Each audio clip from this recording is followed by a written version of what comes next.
नमस्कार साथियों, मेरा नाम है गौरव गुप्ता और आप देख रहे हैं आपका अपना सोशल मीडिया चैनल वास्तु गौरव। साथियों, घर में 2 शंख रखना किन परिस्थितियों में शुभ माना जाता है? तो एक शंख पूजा के लिए जिसे बजाया नहीं जाता और दूसरा बजाने के लिए जिससे घर में सुख, शांति और समृद्धि आती है।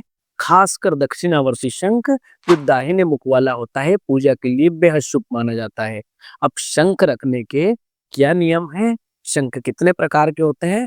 तो जब 2 शंख आप रखते हैं, तो 2 शंखों के प्रकार में मैं आपको बताना चाहूँगा कि एक शंख पूजा में भगवान को स्नान कराने और अर्पण करने के लिए और दूसरा शंख बजाने के लिए होता है, क्योंकि पूजा वाले शंख को बजाना नहीं चाहिए, बजाना वर्जित माना गया है। शंखों के प्रकार की बात करें, तो 2 शंख पाए जाते हैं, 2 शंख होते हैं, एक होता है दक्षिणावर्ती शंख, जो माता लक्ष्मी का स्वरूप माना जाता है। इसको पूजा के लिए इस्तेमाल करने से घर में धन, धान्य और समृद्धि आती है।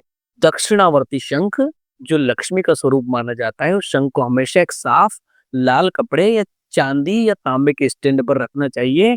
इसे कभी भी सीधे जमीन पर नहीं रखना चाहिए। अब बात करते हैं वामावर्ती यानी बाएं मुख वाले शंख की। यह शंख बजाने के लिए सर्वोत्तम होता है। इसकी ध्वनि नकारात्मक ऊर्जा को दूर करती है। शंख का मुख हमेशा घर के अंदर की ओर होना चाहिए, बाहर की ओर नहीं होना चाहिए। मुख घर के अंदर होना चाहिए। साथ ही यह भी ध्यान रखना चाहिए कि शंख का खुला हुआ हिस्सा यानी पेट हमेशा ऊपर की ओर होना चाहिए। दूसरा, आपने सुना होगा, ये कहा जाता है कि शंख को जल में नहीं डुबोना चाहिए, क्योंकि शंख का जो पिछला हिस्सा यानी पृष्ठ भाग होता है उसे शुद्ध नहीं माना जाता। इसलिए इसे सीधे जल के पात्र में नहीं डुबोना चाहिए। शंख में जल भरने के लिए आचमनी यानी छोटी चम्मच जैसे पूजा सामग्री में जो उपयोग की जाती है उसका उपयोग करना चाहिए। शंख को कभी भी सीधे जमीन पर रखकर पूजा नहीं करनी चाहिए। ऐसा करने से पूजा स्वीकार नहीं होगी।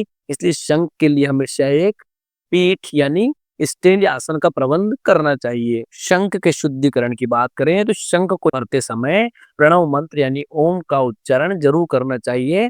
इसे दाईं ओर स्थापित करना चाहिए। इसके अलावा हमें एक सावधानी और रखना चाहिए कि शंख हमेशा साफ होना चाहिए। गंदा या टूटा या खंडित शंख अशुभ होता है, उसे तुरंत बदल लेना चाहिए। इसके अलावा जो आप शंख को पूजा के लिए प्रयोग करते हैं, इसमें सदैव गंगा जल भरकर रखना चाहिए और भगवान को उसी से स्नान कराना चाहिए। बजाने वाले शंख में हम बात करें तो बजाने के बाद शंख को धोकर साफ रखना चाहिए। धोकर पवित्र करके ही आपके पूजन स्थल में दोबारा रखना चाहिए। इसके अलावा जिस शंख से हम पूजा करते हैं उसे कभी नहीं बजाना चाहिए, वरना वो दूषित हो जाता है। आपके मुख में लगने से पूजा वाला शंख दूषित हो जाता है। अब शास्त्र कहते हैं कि भगवान शिव और सूर्यदेव को शंख से जल अर्पित नहीं करना चाहिए, वर्जित माना गया है। इसलिए पूजा के दौरान हमेशा ध्यान रखें कि भगवान शिव और सूर्य को शंख से जल ना चढ़ाएं।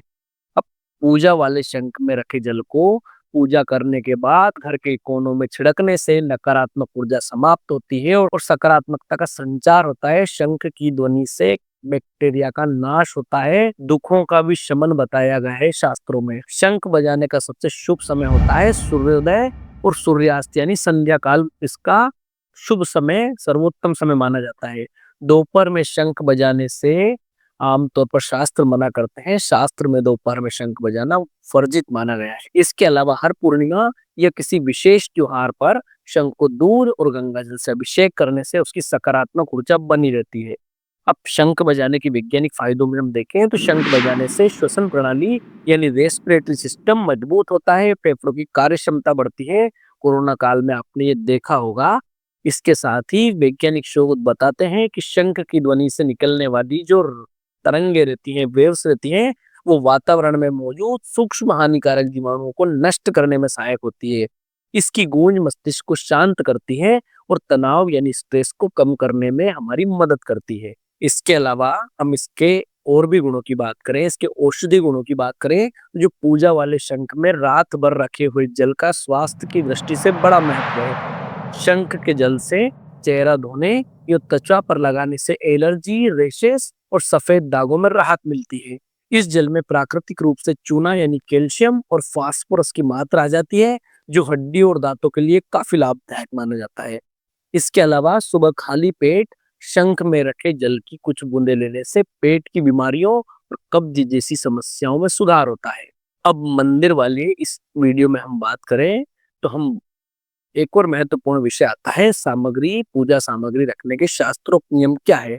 तो साथियों, दाईं ओर यानी आपके राइट साइड में पूजा करते समय अपने दाहिने हाथ की ओर घी का दीपक और सुवासित जल से भरा हुआ शंख रखना चाहिए। बाईं ओर की बात करें, हमें लेफ्ट साइड में सुवासित जल से भरा कलश, जलपात्र, घंटा, धूपदानी और तेल का दीपक रखना चाहिए। सामने की हम बात करें तो अपने ठीक सामने कुमकुम यानी केसर और कपूर के साथ घिसा हुआ गाढ़ा चंदन रखना चाहिए। भगवान की बैठक और ऊंचाई के नियमों के बारे में बात करें तो भगवान की हमें हमेशा बैठकर पूजन करना चाहिए। मंदिर में भगवान की प्रतिमाओं की ऊंचाई इस प्रकार होनी चाहिए कि जब साधक पूजा के लिए बैठे तो प्रतिमा का मुख और साधक की दृष्टि यानी आई लेवल के सामने हो या इससे थोड़ा ऊपर हो। इससे एकाग्रता और भक्ति भाव बढ़ता है। देव प्रतिमाओं के स्नान और अर्पण की सुगमता के लिए प्रतिमाओं की ऊंचाई और स्थान ऐसा होना चाहिए कि उन्हें आसानी से स्नान करवाए जा सके और बिना किसी बाधा के, बिना किसी समस्या के आचमन कराया जा सके और शंख से जल अर्पण किए जा सके। और जिस प्रकार शंख को सीधे जमीन पर रखना वर्जित है, उसके लिए पीठ यानी स्टैंड, जिसे हम पट्टी या चौकी कहते हैं, होना अनिवार्य है।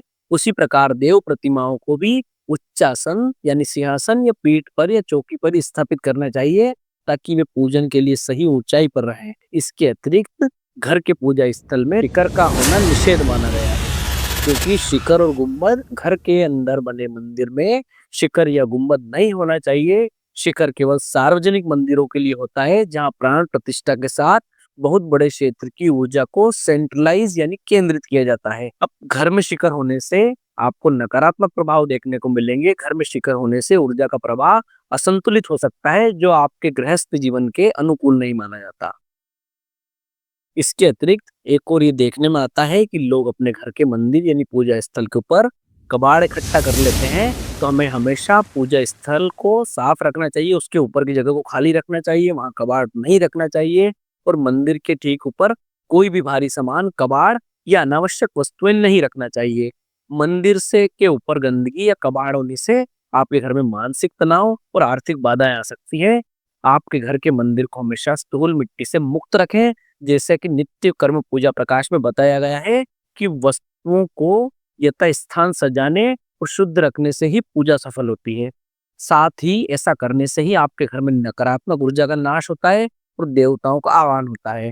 अब देवताओं के आह्वान की यहाँ बात होती है तो आपने आह्वान के लिए हमेशा घंटी बजाकर देवताओं को जगाया होगा। घंटी बजाने से देवी देवताओं का आह्वान होता है और घर की नकारात्मक ऊर्जा उससे बाहर निकलती है। घंटी की ध्वनि आपके मन को एकाग्र करती है और पूजन के लिए अनुकूल वातावरण बनाती है। अब बात करते हैं कि घर में घंटी यानी गरुड़ जी जो माने जाते हैं, उनका स्थान कहाँ होना चाहिए। तो शास्त्रों के निर्देशानुसार पूजन के समय घंटे को हमेशा साधक के बाईं ओर यानी लेफ्ट साइड में होना चाहिए। इससे पूजा की अन्य सामग्रियों जैसे सुवासित कलश और धूप दानी के साथ ही बाईं ओर स्थान देना चाहिए। और गरुड़ घंटी का विशेष महत्व क्या होता है, आपने घंटी हमेशा ध्यान दिया होगा या देखा होगा कि घंटी के ऊपरी भाग पर गरुड़ जी की आकृति बनी होती है, जिसे गरुड़ घंटी कहा जाता है। गरुड़ जी को भगवान विष्णु का वाहन और संदेश वाहक माना जाता है। तो गरुड़ घंटी बजाने का अर्थ है कि हम अपनी प्रार्थना भगवान तक पहुंचाने को निवेदन कर रहे हैं। और ऐसी मान्यता है कि गरुड़ घंटी की ध्वनि से घर में सुख, शांति और सुरक्षा बनी रहती है। इसके अतिरिक्त कई लोगों के घर उतने बड़े नहीं होते कि उसमें अलग से मंदिर बनाया जा सके। घर की जगह कम होने के कारण पूजन स्थल यदि आपने बेडरूम में बनाया है तो बहुत ही महत्वपूर्ण सावधानी आपको मैं बताने जा रहा हूँ। तो शास्त्रों और वास्तु के अनुसार मर्यादा बनाए रखने के लिए आपको बेडरूम में मंदिर है तो आपको सावधानी रखनी है कि यदि आप सो रहे हैं तो वहां पर्दा अवश्य लगाएं ताकि भगवान की प्रतिमाओं की मर्यादा बने रहे। इसके अलावा सोते समय अगर बेडरूम में ही भगवान का प्रतिमा है तो आपको सोते समय इस बात का विशेष ध्यान रखना है कि आपके पैर उस दिशा में ना हो जिस तरफ ईश्वर का मुख हो। भगवान की ओर पैर करके सोना अत्यंत अशुभ और अनादरपूर्ण कार्य माना जाता है। इसके अलावा हम देखते हैं कि साधक और देवताओं की मुख की क्या दिशा होनी चाहिए। तो साधक का मुख पूजा करते समय हमेशा पूर्व या उत्तर दिशा की ओर होना चाहिए। पूर्व दिशा ज्ञान और प्रकाश की दिशा मानी जाती है, जबकि उत्तर दिशा को आध्यात्मिक उन्नति या अवसर की दिशा माना जाता है।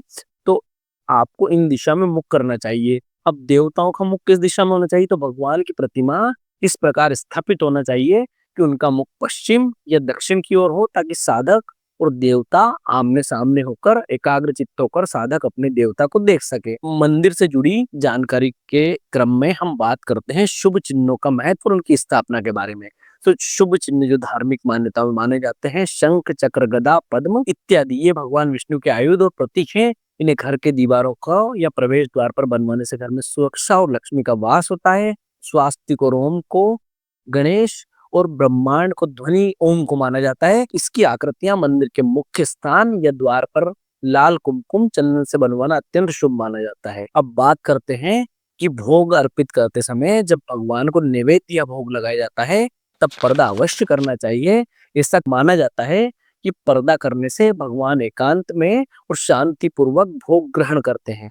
इसके साथ ही जब रात्रि में भगवान को विश्राम यानी शयन कराया जाता है, तब भी पर्दा अवश्य करना चाहिए। इससे उनकी निद्रा में व्यवधान नहीं पड़ता और मंदिर की शुचिता बनी रहती है। घर के पूजन स्थल में तुलसी दल और बिल्वपत्र का होना अत्यंत आवश्यक और मंगलकारी माना जाता है, क्योंकि इसके बिना कई देवताओं की पूजा अधूरी मानी जाती है।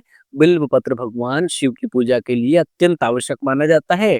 और तुलसी के संबंध में स्कंद पुराण कहता है, तुलसी दलम चयनात् सप्तरात्रम न दुष्यति, अर्थात तुलसी दल तोड़ने के बाद 7 रातों तक, या कुछ मत कहते हैं कि 10 दिनों तक, या कुछ मत ये भी कहते हैं कि कभी अशुद्ध या बासी नहीं होता। इसे जल से प्रोक्षण यानी धोकर पुनः भगवान विष्णु को अर्पित किया जा सकता है। बिल्व पत्र के बारे में शिव पुराण और लिंग पुराण में स्पष्ट निर्देश है कि अर्पितान्यपि देवाय बिल्वपत्राणि शाल्येत पुनरप्य पर्येच्छर्म्बोर्न तेषां पर्युषित क्रिया। श्लोक का अर्थ होता है कि भगवान शिव पर एक बार अर्पित किए गए बिल्व पत्रों को पुनः जल से धोकर शंकर जी को चढ़ाया जा सकता है। ये कभी पर्युषित यानी बासी नहीं होते। तो साथियों, मंदिर के बारे में, घर के पूजन स्थल के बारे में मैंने संपूर्ण जानकारी आपको दी है। यदि इसके अतिरिक्त कोई जानकारी आप मुझसे चाहते हैं, तो आप इस कमेंट बॉक्स में लिखें। वीडियो पसंद आया तो लाइक करें, शेयर करें, कमेंट करें, चैनल को सब्सक्राइब करें। हमसे जुड़े रहें। तब तक के लिए धन्यवाद। नमस्कार।